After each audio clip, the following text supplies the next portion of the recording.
You're very beautiful. As are you. Okay. Desire, for me, feels sometimes complicated. I'm aware that I have a really strong pull, like a gumball machine. If I want the blue one and then I see the orange one, I'll get both. I'm aware of that. I help others through one of my skill sets do that for themselves. But when it comes to me... So what you're saying, we're going to be very brief here. Yes, please. So what you're saying here is that you have a strong power of focus, which often pays off. Often. But what's in my real dreams, my real vortex, my depth, it's really big, and that doesn't... So you're saying that you have desires that are deeper, that you're not allowing as much as the desires that are shallower? Yeah, and I don't know why. I don't know why I don't allow the resplendence, the real big picture. Well, here's the reason. It's easy for us to tell you this. In an action-oriented world, the more effort, the more gain. You have taught yourself the more pain, the more gain. And the reason for that is because most people are offering most action in a vibrational state of resistance. We talked about that already here today. They're not tending to their vibration. So they're not in the flow of that. So they're not in the receptive mode. And so then they try to compensate for that through a lot of action. And that gives you the distorted, flawed premise that says, if I'm not working hard and if I'm not suffering, then I'm not making any gain. But look at it this way. The things that you're not worried about are happening. The things that you are worried about are not happening. The train analogy really applies. I want it, but. I want it, but. The best story that we have ever experienced through Esther, and again, you can roll your eyes because you've heard it incessantly from us, but Esther was allowing us to do a telephone conversation years ago with a woman who really didn't want to learn how to be a deliberate creator. She really wanted a fortune telling. And we weren't giving her a fortune telling, and she wasn't enjoying our trying to teach her how to create her own reality.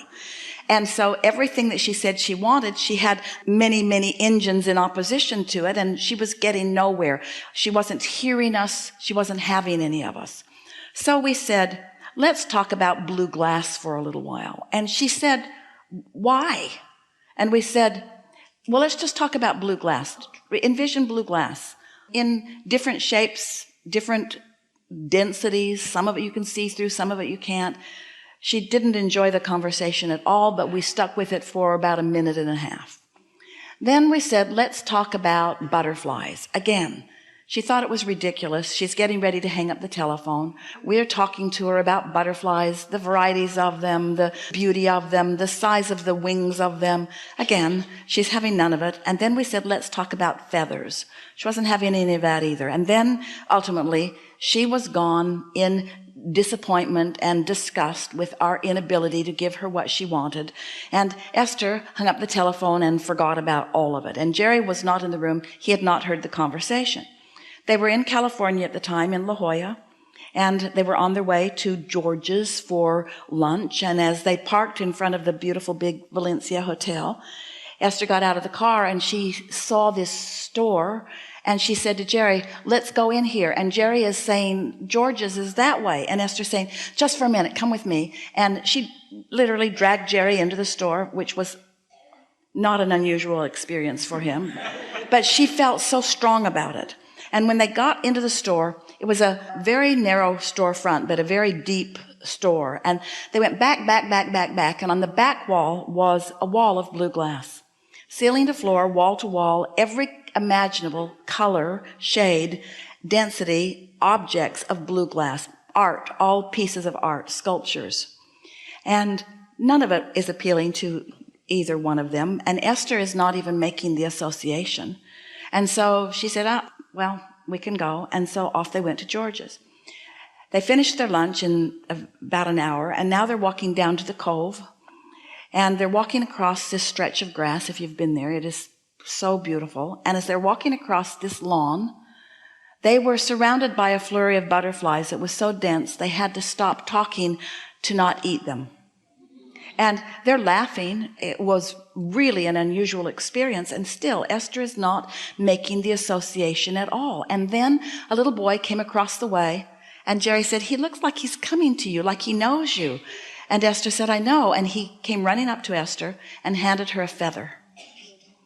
And then Esther remembered, oh my God, she said, Abraham was talking about blue glass and butterflies and feathers. And we say, when you have these subjects on your mind that hold no resistance whatsoever, the universe can yield them to you all at once in such dramatic fashion that you will feel the blessedness of your being.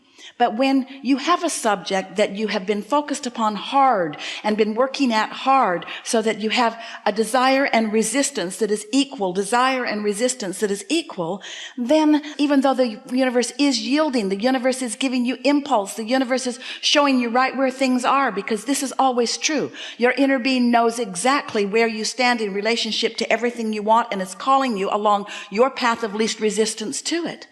And so the only answer is to stop thinking so hard, stop trying so hard, stop efforting so hard, and therefore putting resistance on your own path. It's time for you to say, okay, Abraham said there's step 1, step 2, step 3, step 4, step 5, step 1, 2, 3, 1, 2, 3, 1, 2, 3. I've done 1, 2's done for me, 3, that's my step.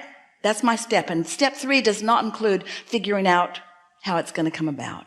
When you know what you want and why you want it, softly and gently, and you're not trying to figure out how it's going to be, where it's going to be, who's going to bring it, when it's going to be there, how it's going to get there. When you're not doing that, then you're not blocking your own path of least resistance, you see.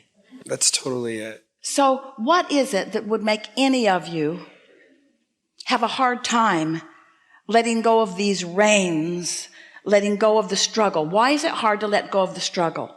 Because you believe that the struggle helps. It doesn't. It never helps. But you say, Abraham, be sensible. If somebody wants to move that, then it's just going to take some people making the effort to move it. And we say, we don't want to talk about that mundane stuff of just moving stuff from place to place. We don't want to talk about regurgitating, just moving things around. You are creators. You are creators that are taking the environment that you live in and molding it into something that is even more. This is mastery of creation. This isn't regurgitation or just moving things around. And that kind of creation does not happen with effort. It happens with allowing. Step 1, set it forth. Step 2, brought it about. It's time for you to do your now part of step 3, which is getting into that expecting. I feel blessed. I am good. I deserve this. It's my time. It's time for you to cash in your vibrational chips and experience the thrill of your thoughts evolving in your own mind. Because it's that sweet spot that makes you want everything that you want. You've heard others say, and you've heard us say it too, it's the process, it's the process, it's the process. Well, it's the alignment, it's the alignment, it's the feeling of the energy, it's the flow, it's the creative flow. And when we talk to artists and musicians, when we talk to those of you who already see yourself in the creative arts, you get what we mean more than anybody else. Or a scientist that got an idea for a breakthrough, or an inventor that suddenly knew exactly what the world wanted or how to go about it. It's those thought breakthroughs that are the sweet spots of life. And once you get there, and here's the most important thing that we want to tell you. The work's already done, because sifting took a lot of time, and you've done it. And creating the vortex has been happening. You've done it. It's done. It's done. Now you just got to let it show itself to you. And that's what you were born to experience. You said, oh yeah, I'll sift and sort and I'll give birth. And we said, and we'll tend it and it'll be wonderful. And then you said, and then the good part comes. Then I will find a way to be in alignment with the pieces that I've put there. And as I'm in alignment, then I'll get to feel this powerful universal force working within my own mind. And I will feel that inspiration. I will know that impulse. I will know what to do. I will know where to be and when to be there. I will know what to say. I will know, and I will know that I'm on the path of it by the glorious way that I'm feeling while I'm pathing. I like that. Yeah.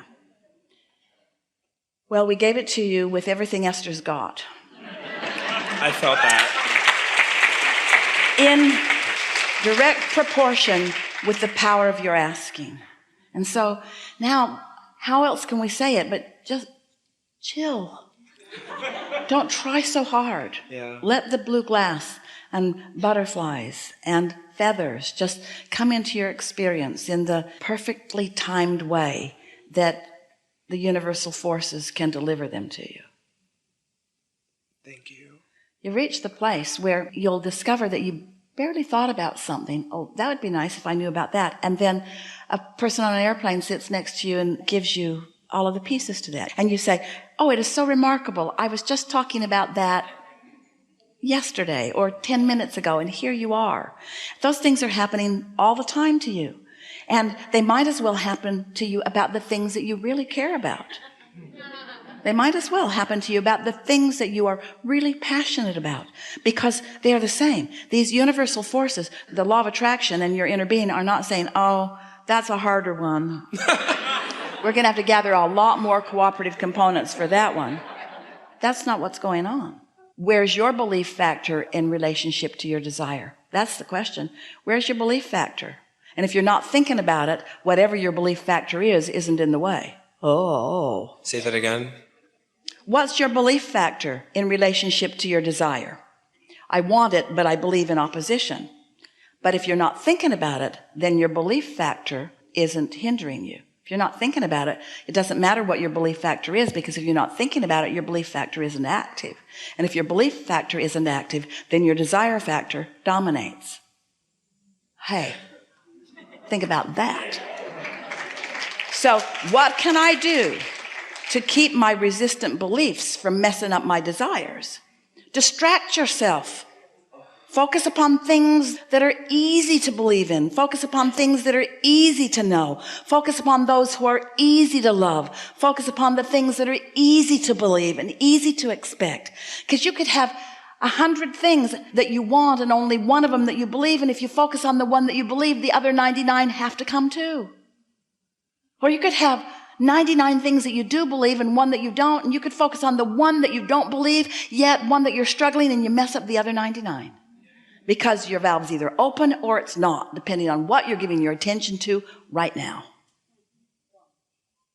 Helpful? Very. Yeah.